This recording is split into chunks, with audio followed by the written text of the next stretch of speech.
On the morning of December 26, 1996, Boulder, Colorado woke up to one of the strangest and most haunting mysteries in American crime history. 6-year-old JonBenét Ramsey was reported missing by her mother, Patsy Ramsey, who said she discovered a ransom note inside their home. The note demanded $180,000 for JonBenét's safe return.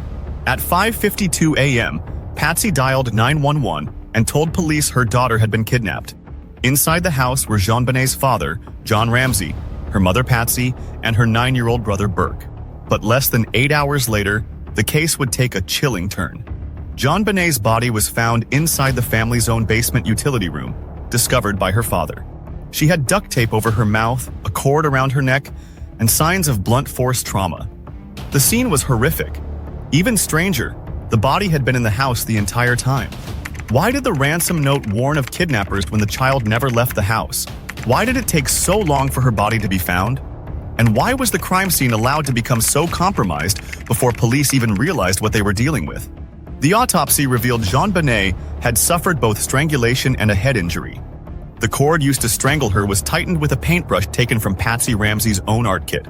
The official cause of death was asphyxiation, but the coroner also noted she had been struck on the head with immense force.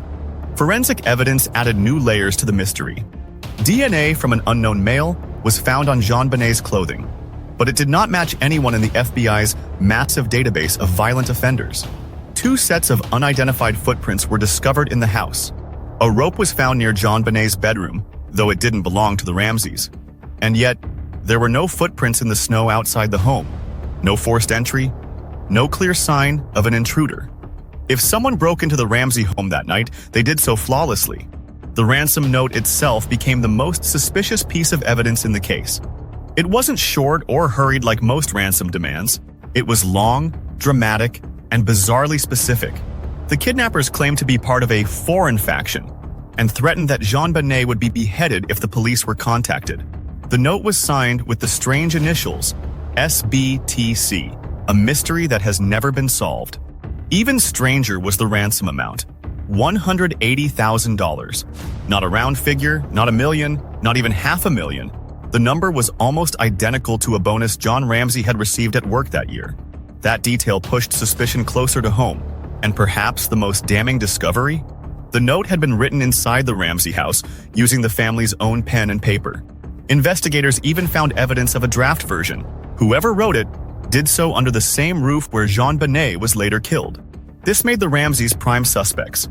Police considered the possibility that the note was staged to cover up an accidental death.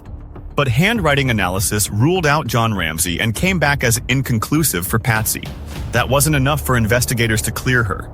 Suspicion only grew. Some theories suggested that Patsy, in a fit of frustration, may have accidentally killed JonBenét and then staged the scene. Another theory pointed at Burke, JonBenét's 9-year-old brother. Some investigators wondered if he may have harmed his sister during a fight, leading his parents to cover up the truth. But there were problems with these theories.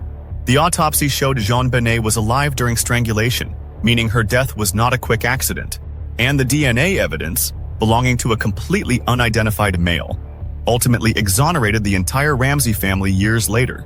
In 1999, a grand jury secretly voted to indict John and Patsy Ramsey on charges of child abuse resulting in death. But the district attorney at the time refused to sign the indictment, claiming there wasn't enough evidence. That fact wasn't revealed to the public until 2013. If not the Ramseys, then who? One suspect was Bill McReynolds, a local man who sometimes dressed up as Santa Claus and had visited the Ramsey home 2 days before the murder. His own daughter had been kidnapped years earlier, and his wife had written a disturbing play about a child being molested and killed in a basement. He admitted JonBenét had a special place in his heart, going so far as to say her death affected him more than his own surgery. He even carried glitter JonBenét had given him into the operating room, and later asked his wife to mix it with his ashes when he died. Creepy details, yes, but there was no hard evidence connecting him to the murder. Then came Gary Oliva, a drifter who lived just blocks away. He had a criminal record involving children and was later caught with child pornography. Police discovered he kept a photo of JonBenét in his backpack. A friend of his claimed Oliva called him the day after the murder and confessed to hurting a little girl in Boulder. That same friend recalled Oliva once trying to strangle his own mother. Suspicious? Absolutely. But Oliva's DNA was not a match. The strangest suspect of all was John Mark Carr, a schoolteacher who confessed to the murder a decade later. He claimed to have been in love with JonBenét and described taking her from her bed into the basement. His confession was graphic, unsettling, and deeply disturbing. But once police checked his alibi, it collapsed. Carr wasn't even in Colorado at the time. His DNA didn't match either. His confession was nothing more than a fantasy. And that's where the case stands today. The ransom note, the DNA, the strange details, the exonerated suspects, all pieces of a puzzle that has never fit together. Over the years, theories have swung back and forth. Was it a family cover-up? Was it an intruder who slipped in undetected? Or was it something even stranger? What makes the JonBenét Ramsey case so haunting is that it never resolves. Every piece of evidence points in a direction, but none of them lead to an answer. A little girl was murdered inside her own home on Christmas night, and nearly 3 decades later, the crime remains unsolved. The house in Boulder has since been sold. The Ramseys moved away. Patsy Ramsey passed away in 2006. Still under a cloud of suspicion, she never escaped. John Ramsey has spent years trying to clear his family's name.